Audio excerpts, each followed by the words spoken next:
Hello বন্ধুরা, শুভ জামাই ষষ্ঠী। আজ জামাই ষষ্ঠী বলে কথা, কোনো স্পেশাল রেসিপি না হলে হয়, তাই আজ তোমাদের জন্য সন্ধ্যা স্ন্যাক্সে নিয়ে এসেছি বাসন্তী পোলাও চিকেন কষার রেসিপি।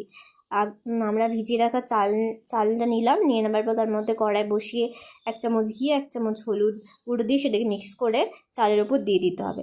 তারপর চালটাকে ভালো করে ম্যারিনেট করতে হবে, একটু আদা বাটা দিয়ে সেটাকে ভালো করে মাখাতে হবে। এই তো মাখানো হয়ে গেল। এর মধ্যে আমরা দিব একটু গরম মশলা, একটু লঙ্কা গুঁড়ো, সেটাকে আবার ভালো করে ম্যারিনেট করে নিতে হবে। এরপর কড়াইয়ের মধ্যে ঘি, গোটা এলাচ, দারচিনি, লবঙ্গ আর জিরে দেওয়ার পর দুটো তেজপাতা দিব।